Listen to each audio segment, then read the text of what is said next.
Senator Thorpe. Thank you, President. Well, happy Assimilation Day. Sovereignty has never been ceded, but for the first time in this country's history, people are starting to talk about sovereignty and what that actually means. To recognise First Peoples' sovereignty in this country will dissolve this colonial, violent institution that we're all in right now. That's why you won't acknowledge sovereignty in the racist Australian Constitution. That's why the Greens voted it down, and the hypocrisy of climate. This is a colonial institution with colonial laws. I'm here, yes, I'm here to infiltrate it, to rattle the cages, to destroy the white supremacy that is represented in this place. Senator Thorpe, I remind you to make your comments to the President. Thank you. I am here for 5 more years. I don't need no one's vote. I don't need anyone's white guilt. And that's what this is about. It's appeasing the white guilt in this country by giving the poor little blackfellas a powerless advisory body where the Parliament, this place, and have a look at it, they decide what it is, who it is. It might be one person. A body doesn't mean a group of people. Could be Noel Pearson. Could be one of them fellas up there, poster boy himself. Well, poster boy also followed me around the meeting at Uluru. Oh, it's terrible, isn't it? But you won't talk to the Black Sovereign movement about these issues. You've denied their space at the table to tell you what really happened over those 2 days at Yulara. The violence, the intimidation, the bullying. What about the referendum meetings? What happened at those? We had an old man, one arm, lit a fire in protest at Blacktown in Sydney, at the Sydney Dialogue. One arm he had. He lit a fire with his grandkids to protest. What happened to him? Fire brigade came, put his fire out. Remember that? You remember that? They put his fire out and they arrested him and they put him in the back of the divvy wagon outside that dialogue. I had the chair of the Referendum Council throw the microphone across the table at me at the Melbourne Dialogue. Let's talk about that. 100 people in the room, they all witnessed it. You remember that? That's the bullying and intimidation and threats that have gone on for 6 years. 6 years they've denied the Black Sovereign movement. Megan Davis said it already in her speech. We excluded black leaders because they were cynical. So they even admitted to not having real black grassroots leaders at the table. They had the numbers sewn up in those dialogues. They had it sewn up.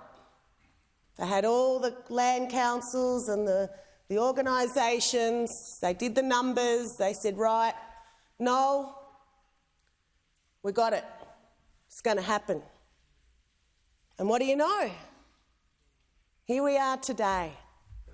And yeah, I wore my gammon T-shirt. Senator Thorpe, please resume your seat.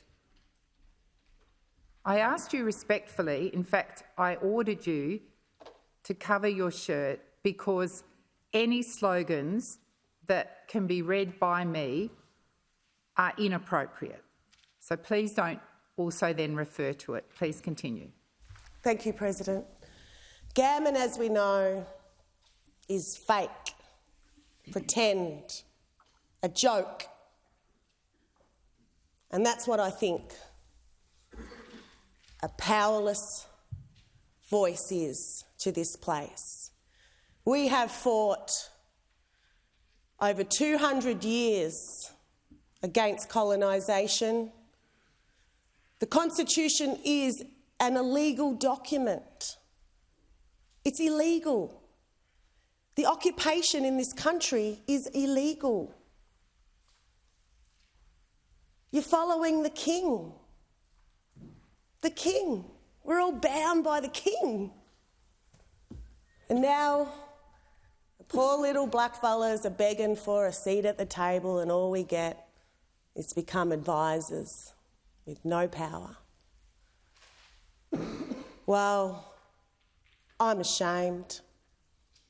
I'm ashamed that we're not standing here for a treaty or for some truth to happen in this country, and that we've followed a Conservative regime, John Howard's regime, Labor.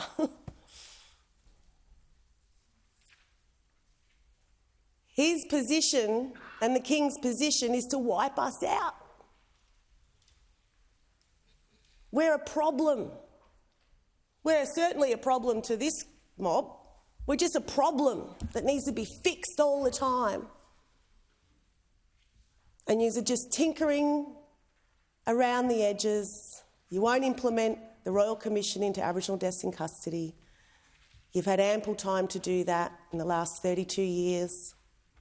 You've had ample time to implement the recommendations to the stolen generations. Like, you are completely gammon, fake. You're not genuine.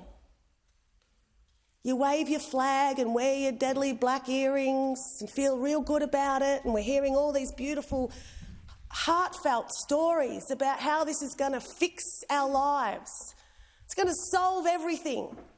We can't even do anything until after this referendum. Everything is in estimates. Oh, wait till the referendum, wait till the referendum. Meanwhile, our children are being tortured in prisons. Our babies are being stolen from their mothers' arms. Our people are taking their lives. Young men are telling me about the hanging points in their cells. They're passing the word around because they've had enough. And what does the Labor government do about that? Oh, it's state and territory responsibility. We're washing our hands from this. But there are federal responsibilities that you also ignore. The Black Sovereign Movement is a voice that you never allowed at the table. If that is anything to go by, then your tokenistic voice, what hope has that got? Who's going to listen to a token voice? You, just you. Do you want the voice to tell you that you need to stop killing our people? Do you want the voice? I hope the voice is going to tell this parliament that they've got to stop killing our people. They've got to stop the suicides. They've got to stop assimilating us into their system. We have the oldest constitution on the planet. First peoples in this country. Why are we begging like paupers again to go in to a white, racist, colonial constitution that was set up to deny everything that we are, to destroy our lands and our waters, to destroy everything? as quickly as they could to extract as much resource from stolen land to dispossess us and make a nice life for yourselves. There is not one law in this country that has ever been good for us. Not one. And now we're meant to accept a powerless voice. It is truly assimilating our people so we fit nicely as your little Indigenous Australians. It's what you want us to be, right? You don't want us to speak our language. You don't want us to practice our culture. Only when you go to some festival and feel good about it. It's the only time you want to look at our culture, when it suits you, when you want to hang a painting in your Senate office.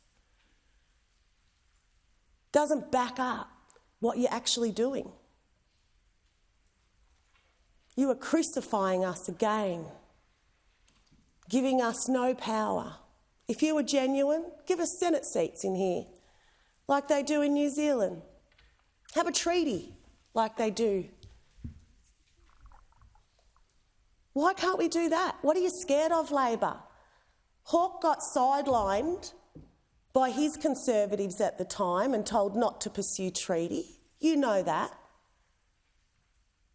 Keating tried.